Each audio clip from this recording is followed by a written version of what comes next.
Salut apprenti. Voyons voir quelques contre-attaques sur les frappes les plus courantes.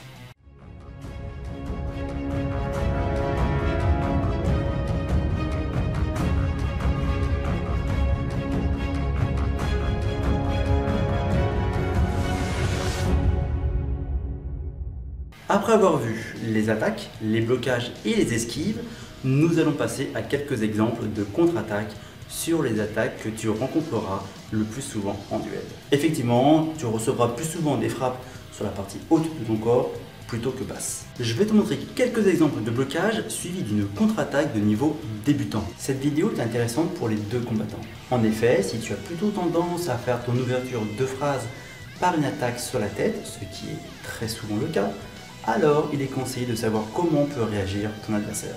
On parlera stratégie lors des duels dans une autre vidéo. La première contre-attaque est très classique.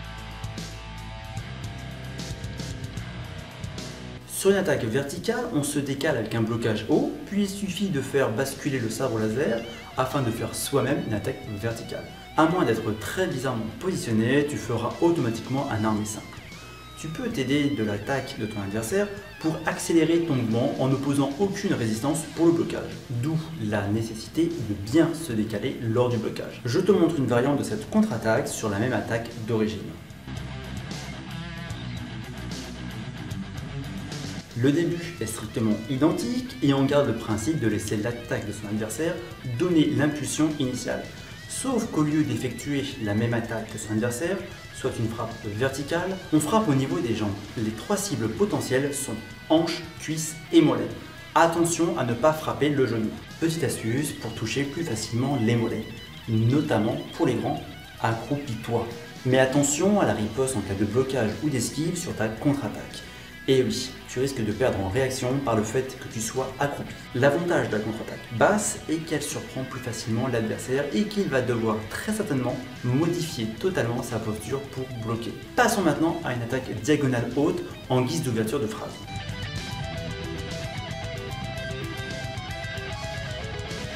Bon, ici tu vois qu'on a le cas de figure strictement identique sur une attaque d'ouverture verticale. Je reproduis la même attaque que mon adversaire. Ce mimétisme est très naturel. Comme il m'a attaqué avec une attaque diagonale haute, je contre-attaque avec une attaque diagonale haute. On s'appuie encore sur son attaque pour donner un boost à l'élan de la contre-attaque. Alors oui, sur ces démonstrations, ce n'est pas vraiment le cas, mais c'est plus pour découper l'action. Première variante est de frapper la hanche au lieu de la tête.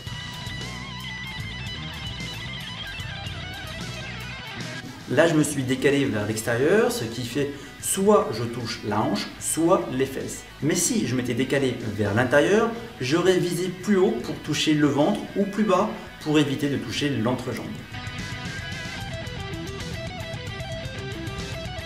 Dans cette deuxième variante, je bloque à une main, ce qui est parfaitement autorisé même en chicho, afin de me donner plus de rapidité à mon blocage, mais surtout à ma contre-attaque.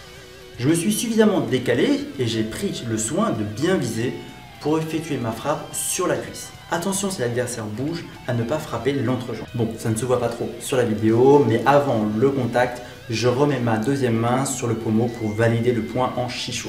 Comme tu as pu le constater, ces quelques contre-attaques sont simples à réaliser.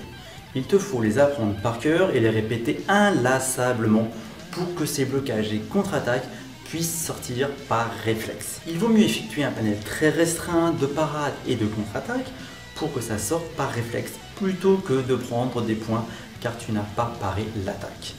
Je l'ai déjà dit plusieurs fois, il faut apprendre par cœur les bases pour pouvoir en faire abstraction et utiliser des variantes et des techniques avancées.